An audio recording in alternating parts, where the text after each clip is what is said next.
پہلی بات تو یہ میں بتانا چاہتا ہوں کہ کووا جو تھا پرانے عہد نامے کے مطابق یہ اس کا شمار ناپاک پرندوں کے اندر ہوتا تھا، یعنی کئی پرندے تھے جن کو کھایا جا سکتا تھا، لیکن شریعت کے اندر جو کھانے ممنوع تھے، جن کو نہیں کھایا جا سکتا تھا، اس کے اندر کوے بھی تھے۔ لیکن پھر خدا کی محبت ان کووں کے لیے کیوں ہے؟ جو ناپاک پرندہ ہے، خداوند کی محبت کووں کے لیے کیوں ہے؟ میرے عزیزو، خداوند یسوع مسیح نے بھی کووں کا ذکر خصوصی طور پر کیا کہ خداوند کوے کے بچوں کو جو کائیں کائیں کرتے ہیں خوراک مہیا کرتا ہے۔ لوکا کے انجیلی بیان میں اس بات کا تذکرہ پایا جاتا ہے۔ میرے عزیزو، میں نے اس کے بارے میں ایک ریسرچ پڑھی۔ پہلی بات تو یہ ہے کہ خداوند کوے کے بچوں کو جو کائیں کائیں کرتے ہیں خوراک مہیا کرتا ہے، اس سے مراد یہ ہے خدا کی محبت نہ صرف ان لوگوں کے لیے ہے، ان پرندوں کے لیے ہے جو پاک ہیں، خدا ان کی محبت ان کے لیے بھی ہے جو ناپاک ہیں۔ خدا کا فضل جو ہے وہ دو طرح کا ہے۔ ایک فضل کو ہم عام فضل کہتے ہیں، وہ اپنا می جو ہے وہ نیکوں اور بدوں دونوں پر برساتا ہے، وہ اپنا سورج جو ہے وہ نیکوں اور بدوں دونوں پر چمکاتا ہے، اور وہ خوراک پاک لوگوں کو بھی فراہم کرتا ہے، ناپاک لوگوں کو بھی فراہم کرتا ہے۔ یہاں پر ایک تو پہلو یہ ہے، لیکن خداوند کا ایک خادم ہے جس نے اپنی تفسیر میں ڈیوڈ کمچی نامی ایک یہودی رائٹر کا ذکر کیا ہے۔ وہ کہتا ہے کوے کے بچوں کو جو کائیں کائیں کرتے ہیں خوراک مہیا کرتا ہے، اس کا خصوصی تذکرہ اس لیے کیا گیا ہے۔ ڈیوڈ کمچی جو کہ یہودی رائٹر ہے، وہ کہتا ہے کوے کے بچے جب پیدا ہوتے ہیں تو وہ کچھ سفید اور کالے کالے ہوتے ہیں، اور کووا جو ہے وہ سمجھتا ہے کہ یہ میرا بچہ نہیں ہے، کیونکہ اس کا رنگ تو سفید ہے اور میرا رنگ کالا ہے۔ وہ سمجھتا ہے کہ یہ میرا بچہ نہیں ہے، اور وہ اسے کیا کرتا ہے، اس کے رنگ کی وجہ سے سفید اور کالا کالا ہوتا ہے، اس کو چھوڑ دیتا ہے۔ جب چھوڑ دیتا ہے تو وہ بچے بھوکے رہ جاتے ہیں، اور پھر وہ خوراک کے لیے کائیں کائیں کرتے ہیں، اور خدا پھر ان بچوں کا رونا سنتا ہے۔ اور ڈیوڈ کمچی کہتا ہے خداوند ان بچوں کو بھی جن کو ان کے ماں باپ چھوڑ دیتے ہیں، یعنی کوے کے جو بچے کائیں کائیں کرتے ہیں، جن کے ماں باپ ان کو چھوڑ کر چلے جاتے ہیں، خداوند ان کو بھی کیا کرتا ہے، خوراک مہیا کرتا ہے، نہیں تو کووں کی نسل ہی ختم ہو جائے۔ کہتا ہے خداوند کی حمد کرو جو آسمان کو بادلوں سے ملبس کرتا، زمین پر می تیار کرتا، پہاڑوں پر گھاس اگاتا، حیوانات کو خوراک فراہم کرتا، اور کوے کے بچوں کو جو کائیں کائیں کرتے ہیں، جن کے لیے کوئی امید نہیں ہوتی، خدا ان کے لیے بھی گویا ان کی نا امیدی میں امید پیدا کرتا ہے۔ خداوند کی شکر گزاری کرو۔ آگے لکھا ہے گھوڑے کے زور میں اس کی خوشنودی نہیں، نہ آدمی کی ٹانگوں میں اس کی خوشی ہے۔ 10ویں 11ویں آیت اس بات کا اظہار کرتی ہے کہ خداوند کی خوشی کس بات میں ہے، خداوند کن باتوں میں خوش ہوتا ہے، وہ کن باتوں سے اسے خوشنودی پہنچتی ہے، اس کا دل جو ہے وہ خوشی سے بھر جاتا ہے۔ یہاں پر لکھا ہے گھوڑے کے زور میں اس کی خوشنودی نہیں، نہ آدمی کی ٹانگوں میں اس کی خوشی ہے۔ انسانوں کی خوشی گھوڑے کے زور میں، انسانوں کی خوشی جو ہے وہ آدمی کے ٹانگوں کے زور پر ہوتی ہے کہ کتنا کوئی طاقتور ہے، لیکن خداوند کی خوشی کیا ہے؟ خداوند ان سے خوش ہے جو اس سے ڈرتے ہیں، جو اور اس کی شفقت کے امیدوار ہیں۔ کیسی بات ہے، خداوند کن سے خوش ہوتا ہے؟ جو اس کی شفقت کے امیدوار ہیں، اور خداوند ان سے خوش ہے جو اس کے خوف میں زندگی بسر کرتے ہیں۔ وہ کہتا ہے خداوند کی حمد کرو، کیونکہ خداوند کی خوشی خداوند سے ڈرنے والوں میں ہے، اور خداوند کی خوشی ان میں ہے جو اس کے شفقت کے امیدوار ہیں۔ آئیے تیسرے حصے کی طرف بڑھیں۔ تیسرا حصہ پھر 12ویں آیت سے لے کر 20ویں آیت تک مشتمل ہے۔ میرے عزیزو، اس میں اس حصے کے اندر زبور نویس جو ہے وہ خاص طور پر 12ویں آیت میں کہتا ہے یروشلیم خداوند کی ستائش کر، اے سیون اپنے خدا کی ستائش کر۔ خاص طور پر یروشلیم کو مخاطب کیا گیا ہے، سیون کی کلیسیا کو مخاطب کیا گیا ہے، وہ خداوند کی ستائش کرے۔ کیوں؟ پھر وجوہات کا ذکر کرنا شروع کر دیتا ہے، اور کیا کہتا ہے؟ کیونکہ اس نے تیرے پھاٹکوں کے بینڈوں کو مضبوط کیا ہے، کیونکہ اس نے تیرے پھاٹکوں کے بینڈوں کو مضبوط کیا ہے۔ قدیم زمانے میں شہروں کے گرد فصیلیں ہوتی تھیں اور پھاٹک ہوتے تھے، اور پھاٹکوں کو جس طرح مضبوط کرنے کے لیے ہمارے گیٹ ہیں، ہم کنڈی لگاتے ہیں، قدیم زمانے میں بینڈے لگائے جاتے تھے، بڑے بڑے شتیر نما لکڑی لگائی جاتی تھی تاکہ کوئی دروازہ دھکا دے کے جلدی کھول نہ سکے۔ وہ کہتا ہے یروشلیم اے سیون خداوند کی ستائش کر، خداوند کی حمد کر، کیونکہ وہ تیرے پھاٹکوں کے بینڈوں کو مضبوط کرتا ہے۔ بلکہ وہ کہتا ہے اس نے کیا ہے، کر دیا ہے، اس نے تیرے پھاٹکوں کے بینڈوں کو مضبوط کیا ہے، پہلی بات۔ پھر وہ کہتا ہے اس نے تیرے اندر تیری اولاد کو برکت دی ہے، بنی اسرائیل واپس آ گئی ہے، اس نے تیرے پھاٹکوں کو مضبوط بھی کر دیا ہے، اس نے تیری اولاد کو برکت دی ہے، وہ تیری حدود میں امن رکھتا ہے، پیس امن۔ آج ہر ملک کی بہت بڑی ضرورت ہے۔ ہم نے پاکستان میں رہتے ہوئے کتنا دہشت گردی کا سامنا کیا ہے، کتنے ہی لوگ مارے گئے بم دھماکوں کی وجہ سے، ہماری کتنی قیمتی جانوں کا ضیاع ہوا، فوجی مارے گئے، عام سویلین شہری مارے گئے۔ امن ہر دور میں ہر جگہ کی ضرورت رہی ہے، لیکن خداوند اسرائیل کے لیے کیا کرتا ہے، یروشلم کے لیے کیا کرتا ہے؟ وہ تیری حدود میں امن رکھتا ہے۔ اور پھر ایک بات بڑی خوبصورت لکھی ہے، وہ تجھے اچھے اچھے گہوں سے آسودہ کرتا ہے، وہ تجھے اچھے اچھے گہوں سے آسودہ کرتا ہے۔ گہوں گندم کو کہتے ہیں ہندی زبان میں، پنجابی میں ہم کنک کہتے ہیں، اردو میں گندم کہتے ہیں، گہوں ہندی زبان کا لفظ ہے گندم کے لیے۔ اور یہاں پر لکھا ہے وہ تجھے اچھے سے اچھے گہوں سے۔ کئی دفعہ ہم گندم خریدتے ہیں، وہ کوئی ٹورا شورا لگا ہوتا ہے اس کو، یہاں بالکل ہی کمزور سی گندم ہوتی ہے، خراب ہوتی ہے، کسی میں وہ کنڈیاں شنڈیاں ہوتی ہیں اور ایسی چیزیں ہوتی ہیں۔ لیکن خداوند یروشلم کو کہتا ہے خداوند کی ستائش کر، کیونکہ وہ تجھے اچھے سے اچھے گہوں سے کیا کرتا ہے؟ آسودہ کرتا ہے، یعنی تجھے اچھی سے اچھی خوراک فراہم کرتا ہے۔ اس لیے وہ کہتا ہے تیرا کام ہے تو خداوند کی کیا کرے؟ حمد کرے، خداوند کی ستائش کرے، وہ تیرے لیے کیا کیا کرتا ہے۔ 13ویں اور 14ویں آیات میں جو خدا کی برکات، خدا کی جو پروردگاری ہے بنی اسرائیل قوم کے لیے، کثرت کے ساتھ جو خدا برکتیں دیتا ہے، وہ کہتا ہے اس کے لیے تجھے خداوند کی کیا کرنی ہے؟ ستائش کرنی ہے۔ خدا نہ صرف اسرائیل کو کھانے کو روٹی، ان کو امن اور اولاد جیسی برکت سے مالا مال کرتا ہے، ہمارے بھی بچے کھیل رہے ہیں، خدا نے ہمیں بھی طرح طرح کی برکتوں سے کیا کیا ہے؟ مالا مال کیا ہے۔ وہ روٹی دیتا ہے ہمیں، اچھی روٹی دیتا، اچھے ہم کپڑے پہنتے ہیں، اچھے ہم گھروں میں رہتے ہیں۔ پوچھیں ابا و اجداد سے، جب ہم بزرگوں کے پاس بیٹھتے ہیں، کئی دفعہ کہتے ہیں ہمارے پاس ایک ہی پجامہ ہوتا تھا، ایک ہی قمیض ہوتا تھا، ہمارے پاس وسائل کم ہوتے تھے۔ آج ہماری بہنوں کے پاس کتنے کتنے کپڑے ہوتے ہیں، بھائیوں کے پاس کتنے کتنے اچھے اچھے کپڑے ہوتے ہیں، بچوں کے پاس خوراک، ہر طرح کی وافر برکات خداوند اپنے لوگوں کو فراہم کرتا ہے۔ سو ہمیں بھی خداوند کی کیا کرنی ہے؟ حمد کرنی، اس کی تعریف کرنی۔ اور پھر جو آگے وہ خدا کے کلام کے لیے کہتا ہے خداوند کی حمد کرنی ہے۔ کائنات کے تعلق سے جو خدا کا کلام ہے، وہ برف کو 15ویں آیت میں لکھا ہے وہ اپنا حکم زمین پر بھیجتا اور اس کا کلام نہایت تیز رو ہے۔ خدا کے کلام کے لیے خصوصیت کے ساتھ جس کا تعلق کائنات کی گورننس کے ساتھ ہے، کائنات کا جو نظم و نسق خداوند چلا رہا ہے اپنے حکم کے ذریعے سے، اس کے لیے وہ کہتا ہے خداوند کی کیا کرو؟ حمد کرو۔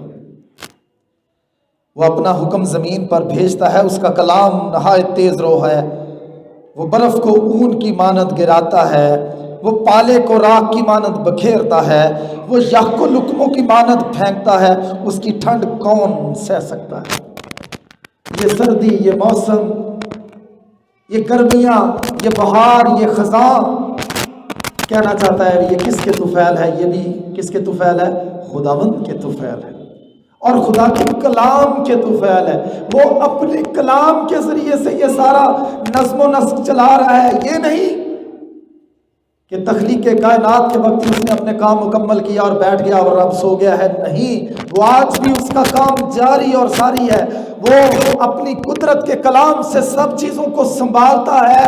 سورج کا نکلنا، سورج کا غروب ہونا، چاند کا نکلنا، چاند کا، میرے عزیزو، 14 دن کے بعد اس کا رخ تبدیل ہونا، یہ ساری باتیں، موسموں کی تبدیلی، یہ کس کے طفیل ہے؟ خداوند کے حکم کے طفیل ہے۔ اس لیے وہ کیا کہتا ہے؟ خداوند کی حمد کر۔ یہ موسم، یہ ندی نالے، یہ سردی، یہ گرمی، یہ کون لاتا ہے؟ خداوند لاتا ہے۔ اس لیے تو خداوند کی کیا کر؟ حمد کر۔ اچھا، سردی آتی ہے اور پھر 18ویں آیت سے وہ کہتا ہے وہ کیسے اب چینج کرتا ہے۔ پہلے وہ کلام کرتا ہے، ٹھنڈ ہو جاتی ہے، پھر وہ کلام کرتا ہے، وہ اپنا کلام نازل کر کے ان کو پگھلا دیتا ہے۔ اب وہ برف کو پگھلاتا ہے۔ برف کا پگھلنا بھی کس کی وجہ سے ہے؟ خدا کے کلام سے۔ خدا حکم کرتا ہے آسمان سے تو برف پگھلنا شروع ہو جاتی ہے، موسم تبدیل ہونا شروع ہو جاتے ہیں۔ وہ کلام کرتا ہے، وہ کر کے ان کو پگھلا دیتا ہے۔ وہ ہوا چلاتا ہے، پانی بہنے لگتا ہے، برف پگھلتی ہے، اور دریاؤں میں اور نہروں میں کیا آتا ہے؟ پانی آتا ہے، اور اس سے زمین کیا ہوتی ہے؟ سیراب ہوتی ہے۔ کائنات کا سارا نظم و نسق جو ہے وہ بھی کس کے حکم سے ہے؟ خدا کے حکم سے ہے، خدا کے کلام سے ہے۔ اس لیے وہ کہتا ہے بنی اسرائیل قوم کو خداوند کی حمد کر۔ ہمیں بھی یہ موسم ہمارے لیے بھی ہے، صرف بنی اسرائیل قوم کے لیے تو نہیں، ہمیں بھی خداوند کی شکر گزاری کرنی ہے اس کے کلام کے لیے، جس کے ذریعے سے وہ سردی گرمی ہماری زندگی میں لاتا ہے۔ گرمی میں ہمارا کیا حال ہوتا ہے جب بجلی جاتی ہے؟ پسینے سے شرابور، ہم کہتے ہیں موسم بدل جائے، ٹھنڈا ہو جائے، ٹھنڈا ہو گیا تو پھر کہتے ہیں گرمی آ جائے۔ اور یہ سب کچھ نظام کون چلا رہا ہے؟ خداوند چلا رہا ہے۔ اس کے لیے ہم نے خداوند کی کیا کرنی ہے؟ حمد کرنی۔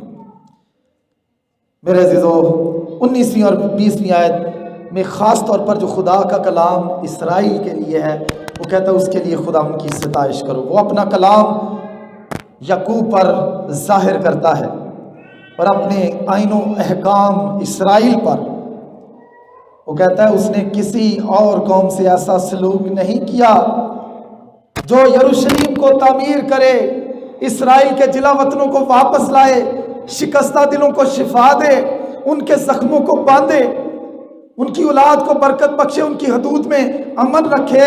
وہ کہتا ہے اس نے کسی اور قوم کے ساتھ ایسا سلوک نہیں کیا، اس نے بنی اسرائیل قوم کے ساتھ ایسا سلوک کیا، اور اس نے اپنا کلام یعقوب پر ظاہر کیا، اور اس نے اپنے آئین و احکام اسرائیل پر، اور اس کے احکام کو انہوں نے نہیں جانا۔ دیگر قوموں نے کو پتہ ہی نہیں ہے خدا کے کلام کے بارے میں۔ یہ کلام کن کو دیا گیا؟ صرف یعقوب پر اس نے اپنا کلام ظاہر کیا، اسرائیل پر ظاہر کیا، اور آخر میں کیا کہتا ہے؟ خداوند کی حمد کر۔ ہیلیلویا۔ آغاز کیا ہے؟ ہیلیلویا۔ آخر میں کیا ہے؟ ہیلیلویا۔ یہ سارا زبور خداوند کی برکات، خداوند کی جو نوازشات ہیں، خداوند کی جو مہربانیاں ہیں، خداوند کے کا جو خاص طور پر اختیار ہے کائنات پر، اس کی بابت بیان کرتا ہے، اور وہ کہتا ہے ہمیں خداوند کی حمد کرنی ہے، خداوند کی تعریف کرنی ہے، کیونکہ وہ سارے کاموں کو انجام دیتا ہے۔ اس لیے وہی حمد کے لائق ہے، ستائش کے لائق ہے، تمجید کے لائق ہے۔ اس لیے ہمیں ہمیشہ یہ کہتے رہنا ہے خداوند کی حمد کرو۔ Hallelujah, hallelujah, hallelujah. خداوند آپ کو برکت دے، آمین۔